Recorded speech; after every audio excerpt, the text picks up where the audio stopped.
Excuse me sir, sir मुझे call करनी है सर, प्लीज़ करा दीजिए, अर्जेंट है सर। वो आपको डरा के, धमका के, लालच देकर, कंफ्यूज करके कुछ गड़बड़ करा दे। आप नहीं ट्रस्ट कर सकते। मेरे पास एक फ़ोन आता है, ऐसा बताते हैं फ़ोन से बहुत बड़ा फ्रॉड हुआ है। यदि आप फ़ोन किसी और को देना चाहते हैं तो आप मल्टीपल टाइम फॉर्मेट कीजिए। नमस्कार, ये है डीडी न्यूज का साइबर अपराध के खिलाफ हल्ला बोल। आपके साथ मैं हूं ममता चोपड़ा। देशवासियों को साइबर अपराध के खिलाफ जंग में मजबूत करने की दिशा में, जागरूक करने की दिशा में ये है डीडी न्यूज का एक प्रयास, ताकि हम और आप साइबर अपराध से अपने देश को और अपने आप को सुरक्षित रख सके। क्योंकि अगर रहना चाहते हैं सेफ तो रहना होगा साइबर अलर्ट। चलिए सबसे पहले कार्यक्रम में एक सवाल का जवाब दें। आपका सबसे करीबी दोस्त कौन है? वो जिसके बिना आप कुछ नहीं करते, जो आपसे एक पल भी जुदा हो जाए तो आप घबरा जाते हैं, जिसके चेहरे से आपकी नजर ही नहीं हटती, जिसे चुप करा दिया जाए तो आप परेशान हो जाते हैं, जिसकी आपको आदत सी हो गई है। इस सवाल के जवाब के लिए कोई नाम तलाशने की जरूरत नहीं है, क्योंकि विडंबना ही है, लेकिन आज के दौर में ये सब बातें जिस पर सटीक बैठती हैं वो है आपका मोबाइल फोन। सही कहा ना? और ये मोबाइल फोन आपका दोस्त है या दुश्मन, ये इस बात पर निर्भर करता है कि फोन यूज करते हुए आप कितनी सावधानी का प्रयोग करते हैं, कितना सेफ रखते हैं इसे। क्योंकि हमारे फोन में हमारे जीवन से जुड़ी सारी महत्वपूर्ण जानकारी, निजी जानकारी, सीक्रेट्स, वित्तीय जानकारी आदि सभी तो है। इसीलिए इसे सेफ रखना सबसे जरूरी है, क्योंकि लगभग सभी साइबर अपराध के तार इसी से जुड़े होते हैं। Phone calls, SMS, link, email, social media आदि, जिन्हें आप अधिकतर फोन पर ही एक्सेस करते हैं। और इस कार्यक्रम में मैं आपको वो सब बताऊंगी जो अगर आप मोबाइल फोन यूज करते हैं तो आपको पता होना ही चाहिए, ताकि आप रहें साइबर अलर्ट। ये फोन बहुत काम का होता है, लेकिन स्मार्ट यूजर बनना भी तो जरूरी है ना। आजकल फोन पर लगभग हर किसी को कभी ना कभी धोखाधड़ी वाले साइबर अपराध, वित्तीय फ्रॉड के उद्देश्य से किए गए एसएमएस, कॉल्स या व्हाट्सएप मैसेजेस मिलते ही हैं। अगर आप इनकी रिपोर्ट करते हैं तो जांच एजेंसियों को भी मदद मिलती है। उन्हें पता चल पाता है कि क्या तरीके अपना रहे हैं ये साइबर अपराधी, और रिपोर्ट करना भी आसान है। संचार साथी पोर्टल या मोबाइल पर ही ऐप पर सिटीजन सेंट्रिक सर्विसेज में चक्षु पर जाएं। फ्रॉड संदेश से संबंधित जानकारी दें, यानी कैसे मिला कॉल, एसएमएस या व्हाट्सएप पर कैसे मिला ये फ्रॉड संदेश, किस विषय पर है ये, यानी KYC, loan, investment, job scam, fake CBI police बनकर कॉल की गई आदि। ये तमाम जानकारी देकर इसकी रिपोर्ट आप कर सकते हैं। आपकी जागरूकता से ऐसे संदेशों पर नकेल कसने में मदद मिलेगी और आपका फोन सबके लिए साबित होगा अच्छा दोस्त। और फोन को लेकर एक और बात जिस पर ध्यान जरूर दें।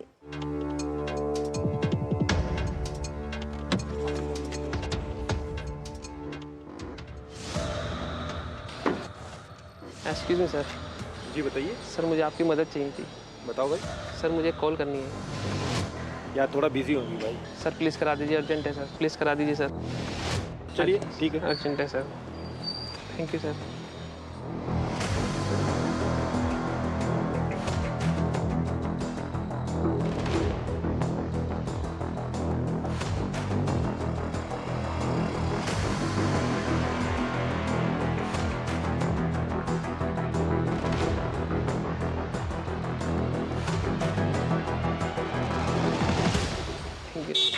Thank you sir.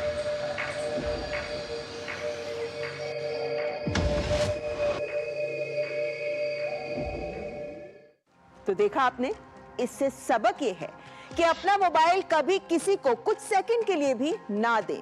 कुछ सेकंड में ही वो आपके फोन में कोई ऐप डाउनलोड कर सकते हैं या कॉल फॉरवर्डिंग फीचर डाल सकते हैं, कोई मैलवेयर डाल सकते हैं। आपने तो मानवता के नाते मदद कर दी, लेकिन जब फोन की बात हो तो इस तरह की मदद करना भारी पड़ सकता है। वैसे आप चाहें तो मदद करें, मगर कुछ इस तरह।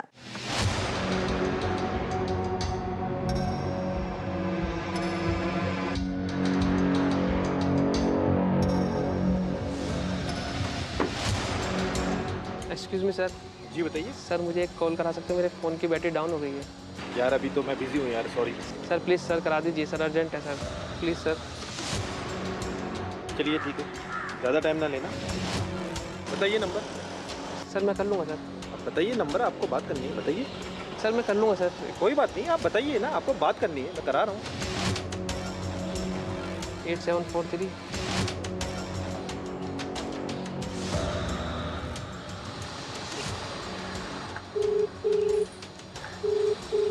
हेलो। हेलो, मैं नसीम बोल रहा हूँ। मैं आपको कॉल नहीं कर पाया, मेरा फ़ोन स्विच ऑफ हो गया था, तो फ़ोन चार्ज करके कहीं से, तो मैं आप फिर बात करूँगा आपसे। Thank you sir, thank you sir.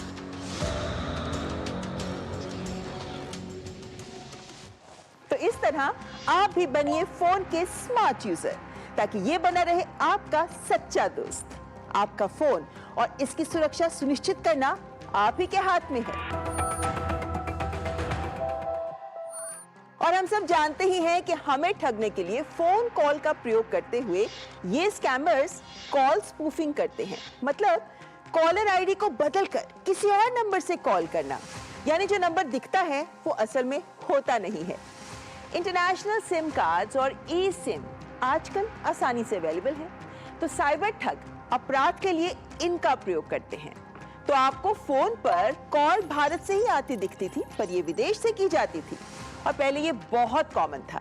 लेकिन डिपार्टमेंट ऑफ टेलीकॉम ने टेलीकॉम सर्विस प्रोवाइडर्स के साथ साथ international incoming call prevention system को शुरू किया, जिससे ये इंटरनेशनल स्पूफ कॉल्स में 90% तक इन्हें ब्लॉक कर दिया गया।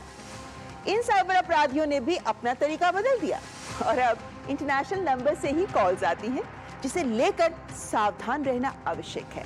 ये स्पैम कॉल्स हो सकती हैं। वैसे जब भी किसी अनजान नंबर से कॉल आती है, तो क्या आप शुरू के 2 नंबर जो कंट्री कोड होता है उस पर ध्यान देते हैं? नहीं ना? तो अब ध्यान दीजिए। कॉल आए तो फोन नंबर के शुरू में दिख रहे कंट्री कोड पर ध्यान दें। भारत का कोड है +91। विदेशों से आने वाली कॉल्स पर आपको कुछ और कंट्री कोड नजर आएंगे, जैसे +92, +96, +97, +98 आदि। ये कोड्स दूसरी कंट्रीज के हैं और ये फ्रॉड कॉल्स हो सकती हैं। और इन दिनों अनजान नंबरों से अंतर्राष्ट्रीय कॉल्स आने के मामले देखे जा रहे हैं। और आपको इस बात का ध्यान रखना है कि अगर आपको भारत के नंबर से कॉल आती है, लेकिन कॉल करने वाला भारत में नहीं है और ये कॉल भारत के बाहर से आई है, तो ये संदिग्ध कॉल है। सतर्क हो जाएं, यानी व्यक्ति अपनी पहचान छिपाकर कॉल कर रहा है। तुरंत संचार साथी पोर्टल या ऐप पर जाएं। नागरिक केंद्रित सेवाओं यानी सिटीजन सेंट्रिक सर्विसेज के अंतर्गत भारतीय नंबर से आने वाली अंतर्राष्ट्रीय कॉल के ऑप्शन पर क्लिक करें और सारी डिटेल्स देकर सबमिट कर दें। ऐसी कॉल्स की रिपोर्ट जरूरी है। आपकी रिपोर्ट के आधार पर ट्राई ये पता लगाता है कि कोई अवैध इलीगल दूरसंचार एक्सचेंज तो काम नहीं कर रहा, और यदि ऐसा है तो आवश्यक कार्रवाई की जाती है।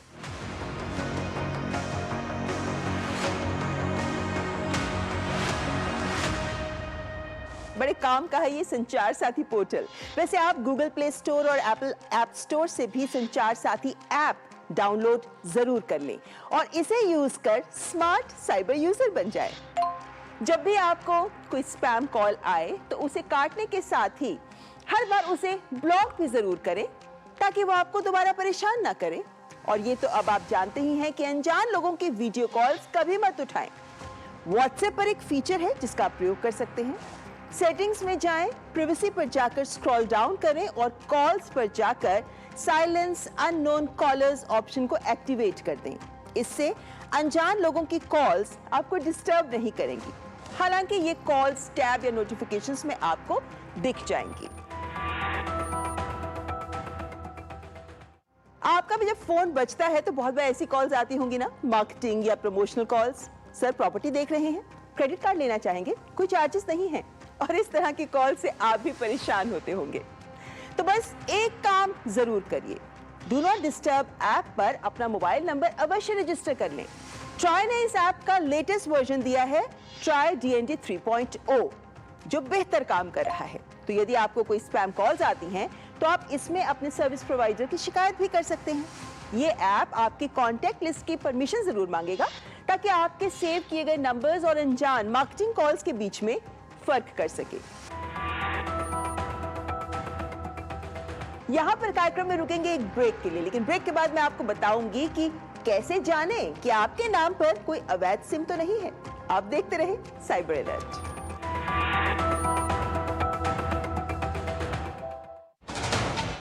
कश्मीर से कन्याकुमारी तक, कच्छ से कामाख्या तक, राज्यों की राजधानियों से प्रदेशों के कोने कोने तक, होगी हर राज्य के हर हिस्से की पूरी खबर। देखिए भारत एट 7 खबर राज्यों की डीडी न्यूज पर।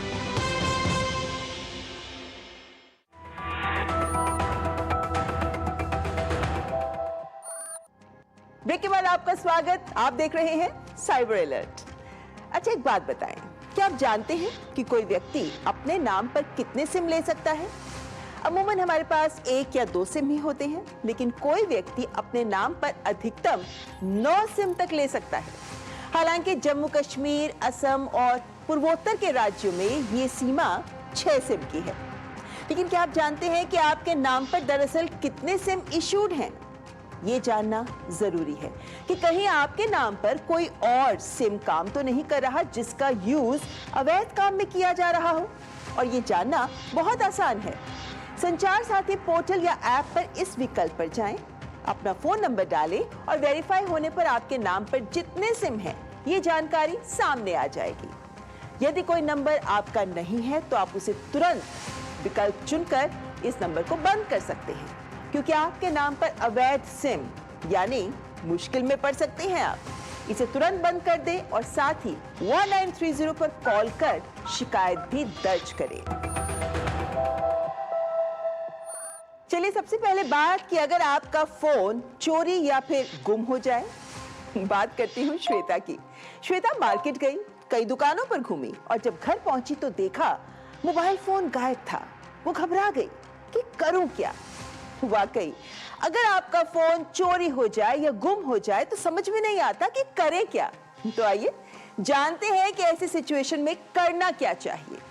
सबसे पहले मोबाइल फोन चोरी होने पर पुलिस को सूचित करें, एफआईआर दर्ज कराएं, क्योंकि आपके फोन का दुरुपयोग किसी अपराध में भी हो सकता है। अगर फोन नंबर के साथ बैंक अकाउंट भी जुड़ा है तो खाता भी तुरंत ब्लॉक कराएं। पुलिस कंप्लेंट के बाद संचार साथी पोर्टल या ऐप पर जाएं और उसके बाद यहां नागरिक केंद्रित सेवाओं पर जाकर अपना खोया या चोरी हुआ फोन ब्लॉक करें। इस ऑप्शन पर क्लिक करने पर पहले ऑप्शन पर जाकर अपना फोन नंबर, मोबाइल डिवाइस की सारी जानकारी, कब कहां गुम हुआ, फोन का IMEI नंबर, आपकी जानकारी, पुलिस में की गई शिकायत आदि जानकारी भरकर इसे सबमिट कर दें। रिपोर्ट किए गए मोबाइल हैंडसेट को 24 घंटे में ब्लॉक कर दिया जाता है और ट्रेसेबिलिटी रिपोर्ट तैयार होने पर आपको SMS से जानकारी भी दी जाती है और ये ट्रेसेबिलिटी रिपोर्ट उस पुलिस स्टेशन को भी भेजी जाती है जहां आपने फोन की रिपोर्ट दर्ज की है। ऐप या पोर्टल पर आप अपनी शिकायत का स्टेटस भी चेक कर सकते हैं और पुलिस स्टेशन से भी संपर्क कर सकते हैं। वैसे देखें तो आजकल फोन लग्जरी नहीं, नेसेसिटी, जरूरत बन गई है और नया मोबाइल फोन खरीदने के लिए ऑनलाइन भी बड़े बड़े आकर्षक ऑफर्स दिए जाते हैं। राहुल ने ऑनलाइन ई-कॉमर्स साइट से स्मार्टफोन खरीदा, लेकिन वो मोबाइल फोन काम नहीं कर रहा था। सर्विस सेंटर पहुंचा तो सर्विस सेंटर ने फोन का IMEI और सीरियल नंबर चेक करते हुए यूजर को बताया कि ये मोबाइल तो आउट ऑफ वारंटी है। फोन तो 2 साल पहले ही किसी और के द्वारा एक्टिवेट किया जा चुका था। आप ऐसी सिचुएशन या कहूं धोखे से बच सकते हैं। जब आप मोबाइल फोन खरीदें तो उसका IMEI नंबर सबसे पहले जांच लें। IMEI मतलब international mobile equipment identity number. अपने फोन का IMEI जानने के लिए या तो आप अपने फोन की सेटिंग्स में जाकर इसको देख सकते हैं या फिर बहुत सिंपल है, अपने फोन पर *#06# ये डायल करें, तुरंत जानकारी आपके सामने होगी। फोन चोरी का या डुप्लीकेट तो नहीं, ये जानने के लिए आप टाइप करें KYM, 15 डिजिट का IMEI नंबर डालें और 14422 पर आप SMS भेज दें, जानकारी आपके मोबाइल पे होगी। इसके अलावा आप संचार साथी पोर्टल या ऐप पर भी ये जानकारी हासिल कर सकते हैं। नागरिक केंद्रित सेवाओं पर क्लिक करें और फिर अपने मोबाइल हैंडसेट की वास्तविकता जाने इस ऑप्शन पर क्लिक करें। IMEI दर्ज करें, सबमिट कर दें और इससे भी इस IMEI नंबर के हैंडसेट की जानकारी तुरंत मिल जाएगी। वैसे आप जो यूज कर रहे हैं उस पर आपको स्टेटस मिल जाएगा एक्टिव फोन। वैसे इससे आपको ये जानकारी मिल पाएगी ये IMEI नंबर पहले से प्रयोग में है या फिर ब्लैक लिस्टेड तो नहीं है या फिर कहीं डुप्लीकेट तो नहीं है। इससे आप अवैध फोन या धोखे से बच सकते हैं। CEIR यानी सेंट्रल इक्विपमेंट आइडेंटिटी रजिस्टर एक सेंट्रलाइज सिस्टम है जो सभी मोबाइल डिवाइसेस को IMEI नंबर से ट्रैक कर सकता है। इनके द्वारा अब तक 22 लाख से अधिक फोन ब्लॉक किए जा चुके हैं। और अब बात फोन बेचने की। आप जब भी अपना फोन बेचने की सोचें तो कुछ बातें जानना बहुत आवश्यक है, क्योंकि फोन में आपका डेटा होता है जिसकी सुरक्षा सबसे महत्वपूर्ण है। तो अपने सारे डेटा का बैकअप जरूर लें और फिर क्या करना चाहिए, ध्यान से सुनिए।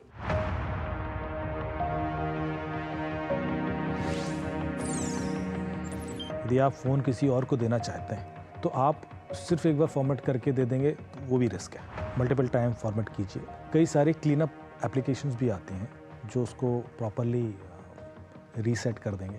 कुछ नहीं तो एप्लीकेशन इंस्टॉल करके रिकवर करके भी देख सकते हैं। तो बहुत सारे डेटा रिकवरी टूल्स आते हैं जो चला के आप देखें कुछ भी रिकवर हो रहा है नहीं हो रहा है, and then it will be assured. Hard disk के संग भी यही प्रॉब्लम है कि जब हार्ड डिस्क आप दें, पेन ड्राइव आप भूल जाते हैं उसमें डेटा है, क्योंकि इन सारी डिवाइसेस से डेटा रिकवर हो सकता है।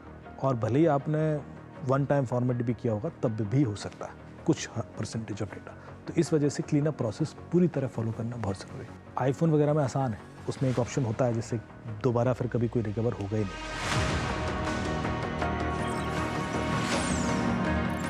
तो देखा आपने, फोन की फॉर्मेटिंग करते हुए भी आपको ध्यान रखना है। वैसे साइबर अपराधी इसे लेकर भी आपको निशाना बना सकते हैं, लेकिन सतर्क रहकर आप बच सकते हैं। साइबर हीरो भी बन सकते हैं और आपका फोन बना रहेगा आपका दोस्त।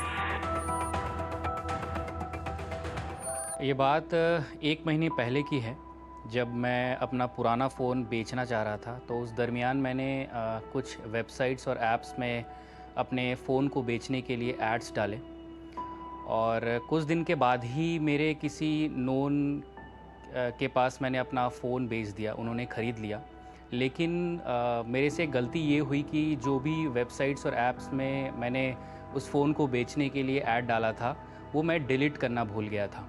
और फ़ोन बेचने के कुछ दिनों के बाद ही मेरे पास एक अननोन नंबर से फ़ोन आता है और वो अपने आप को दिल्ली साइबर सेल ऑफिस से ऐसा बताते हैं कि वो बात कर रहे हैं। तो मैंने फ़ोन उठाया तो उन्होंने बोला कि सर आपने अपना कोई फ़ोन बेचा था।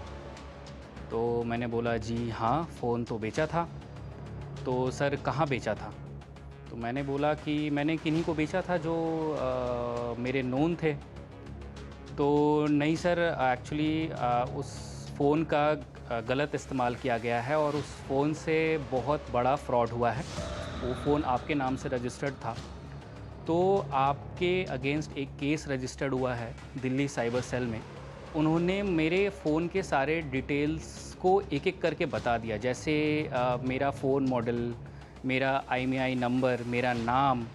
और मुझे कुछ ऐसा लगा कि यार ऐसा तो हो नहीं सकता है कि कोई मेरे फ़ोन का गलत इस्तेमाल करे।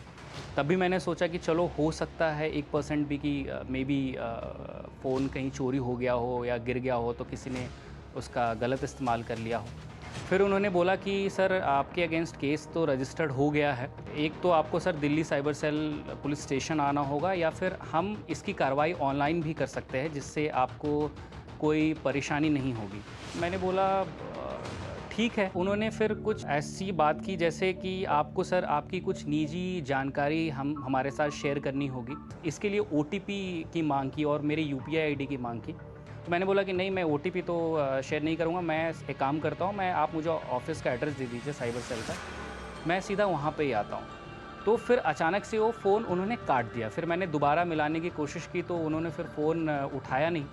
तो फिर मैं उस समय मुझे लगा कि मैं बहुत बड़े फ्रॉड का शिकार होते होते बच गया, क्योंकि मैं इन सब चीज़ों से सतर्क था कि OTP आपको साझा नहीं करनी है, आपको अपनी निजी जानकारी किसी के साथ भी शेयर नहीं करनी है। ये जानना लोगों को बहुत ज़रूरी है कि सबसे पहले तो ज़ीरो ट्रस्ट मॉडल फॉलो करें कि मैं पुलिस से बोल रहा हूँ, RTO से बोल रहा हूँ, पासपोर्ट ऑफिस से बोल रहा हूँ, किसी हॉस्पिटल से बोल रहा हूँ, आप नहीं ट्रस्ट कर सकते। वो आपको डरा के, धमका के, लालच देकर, कंफ्यूज करके कुछ गड़बड़ करा दे, बिकॉज यू आर ट्रस्टिंग। तो देखा आपने, सतर्कता में ही समझदारी है। वैसे एक बात बताएं, क्या आप भी अपने एप्स, सॉफ्टवेयर, ब्राउजर आदि को अपडेट करने में देरी करते हैं? पिछली बार कब किए थे आपने अपने एप्स, ब्राउजर अपडेट? याद रखें, अपने एप्स, सॉफ्टवेयर, ब्राउजर को हमेशा अपडेटेड रखें। आप सोच रहे होंगे कि क्यों? सही तो काम कर रहे हैं। दरअसल जैसे जैसे वल्नरेबिलिटीज या सॉफ्टवेयर की कमजोरियां सामने आती हैं, जो आती रहती हैं, तो इन कंपनीज में टीम ऑफ एक्सपर्ट्स होते हैं जो इन्हीं कमजोरियों पर नजर रखते हैं और पता चलते ही सिक्योरिटी फीचर्स डालकर अपडेट दे देते हैं, जो आपका सिस्टम आपको आगाह करता है कि अपडेट इज रेडी, इसे इग्नोर ना करें। Indian computer emergency response team यानी CERT-IN ने पिछले साल पुराने सॉफ्टवेयर का यूज करने वाले एप्पल प्रोडक्ट यूजर्स के लिए एडवाइजरी भी जारी की थी, क्योंकि अपडेटेड सॉफ्टवेयर ना यूज करने पर आपकी सुरक्षा खतरे में पड़ जाती है। पुराने मॉडल्स लेटेस्ट iOS सपोर्ट नहीं करते। और ध्यान रखें कि खतरनाक लिंक या डाउनलोड्स किसी भी डिवाइस की सुरक्षा को खतरे में डाल सकते हैं, फिर चाहे वो एंड्रॉयड हो या फिर iOS। हमें भी कई ईमेल्स और मैसेजेस मिले हैं जिनमें ये पूछा गया है कि एंड्रॉयड प्लेटफॉर्म के साथ साथ iOS प्लेटफॉर्म पर भी क्या एहतियात बरतनी चाहिए। ये भी जरूरी है, आपको बताते हैं, जानते हैं साइबर एक्सपर्ट से। iOS डिवाइसेस को थोड़ा सिक्योर मानते हैं क्योंकि एक क्लोज्ड इकोसिस्टम होता है, तो उनको सिक्योर रखना और सिक्योर बनाना इजी होता है। लेकिन इसका मतलब ये बिल्कुल नहीं है कि iOS प्लेटफॉर्म यूज़ कर रहे हैं तो आप बिल्कुल सेफ और सिक्योर हैं। आपको जो सावधानियां बरतनी हैं एक नॉर्मल मोबाइल फ़ोन में, वो आपको iOS के साथ भी बरतना चाहिए। आपको जो ऐप्स होते हैं वो अननेसेसरी ऐप्स बिल्कुल ही डाउनलोड नहीं करना है, अपने फ़ोन पे नहीं रखना है। जो ऐप्स की सेटिंग्स हैं और जो फ़ोन के जो नॉर्मल सेटिंग्स होते हैं आईफोन के, उसमें आपको उतनी ही सेटिंग्स को इनेबल रखना चाहिए जितनी की आपको ज़रूरत हो। जो अपने लोकेशन ट्रैकिंग, डेटा शेयरिंग, ऐसे जो भी आपके सेटिंग्स होते हैं उनको डिसेबल रखना चाहिए। और जो ऐप्स जब आप इंस्टॉल कर रहे हो तो ऐप्स को परमिशन देते समय बहुत ध्यान रखना है कि हम किसी भी ऐप को अपने लोकेशन या फिर अपनी गैलरी या कैमरे को यूज़ करने की सेटिंग्स या अप्रूवल न दें। इसके अलावा 2 फैक्टर ऑथेंटिकेशन, जो आपका एप्पल आईडी होता है उसको सिक्योर रखने के लिए आपको 2 फैक्टर ऑथेंटिकेशन वो आपको इनेबल रखना है। स्ट्रॉन्ग पासवर्ड्स और बायोमेट्रिक्स का इस्तेमाल आपको करना चाहिए। जो लोग कई बार यूज़र प्रोफाइल और ये बेटर बनाने के लिए जो iOS का एक बेसिक सिक्योरिटी फीचर होता है उसको ब्रीच करना चाहते हैं, जिसको हम iOS जेल ब्रेकिंग कहते हैं, तो बिल्कुल इससे परहेज करना चाहिए। और एक फीचर होता है जिसको कहते हैं फाइंड माई आईफोन। इस फीचर को हमेशा आप इनेबल करके रखिए। उससे क्या है, कभी आपका फ़ोन गुम हो जाता है तो आप रिमोटली फ़ोन को लोकेट करना या अपने iOS डिवाइस से डेटा इरेज करना उससे संभव हो जाता है। तो एहतियात बरतनी तो हर प्लेटफॉर्म पर जरूरी है। वैसे लोग एहतियात के लिए ही VPN यानी वर्चुअल प्राइवेट नेटवर्क का भी उपयोग करते हैं, ताकि आपकी ऑनलाइन एक्टिविटीज को साइबर क्रिमिनल्स ट्रैक ना कर सके। लेकिन इसकी भी कमजोरियां हैं। आप यदि दिल्ली में हैं तो दिल्ली के IP एड्रेसेस ही आपके रिकॉर्ड्स में आएंगे, और यदि आपकी लोकेशन मूव नहीं कर रही है और आपका IP मूव कर गया है तो हम उसको थोड़ा सस्पेक्टेड देख लेंगे एक बार कि यार ऐसा थोड़ी ना कि ये बंदा तो यहाँ है और इसका अकाउंट UK में यूज़ हो रहा है, तो I should give an alert. तो लोग क्या करते हैं कि इस ऐसे केसेस में VPN यूज़ करता है। VPN क्या करता है कि आपको इंडिया का भी दिखा सकता है और आप इंडिया में हो नहीं। तो बहुत सारी ऐसी इन्फॉर्मेशंस हम जो ट्रस्टवर्दी होती है वो IP एड्रेसेस के बेस पर ही होती है, और इस वजह से IP एड्रेस यदि चेंज हो जाता है या VPN यूज़ हो जाता है तो वो उस फिल्टर में नहीं आता और वो ड्यूल अकाउंट ऑथेंटिक अकाउंट की तरह दिखने लगता है। अभी क्या है कि इस तरह के टूल्स के लिए एब्यूजिव IP का एक डेटाबेस बनना शुरू हुआ, और वो भी रेगुलर अपडेट होता है कि कौन कौन से IPs हैं जो अब्यूजिवली यूज़ हो रहे हैं, VPN के खासतौर से। उसमें अधिकतर VPN IPs ही होता है। तो कई सारे बैंक्स की इंटरनल ऐप ने ये प्रोविज़न अब डाल दिया है कि यदि आपने VPN यूज़ किया तो वो ऐप चलेगी नहीं, ट्रांजैक्शन नहीं होगा। और आपके या किसी के भी साथ अगर साइबर फ्रॉड हो जाता है तो पता है ना क्या करना है आपको? तुरंत 1930 पर कॉल करें और साइबर क्राइम पोर्टल पर भी शिकायत अवश्य दर्ज करें। और ध्यान रहे, साइबर अपराधी customerslegaladvice.in नाम से नकली वेबसाइट बनाकर भी ठग रहे हैं। सिर्फ साइबर क्राइम पोर्टल पर ही शिकायत करें। gov.in ही आधिकारिक सरकारी वेबसाइट्स होती हैं। साइबर दुनिया में इस सप्ताह कौन सी खास खबरें रही, आइए दिखाते हैं आपको साइबर समाचार।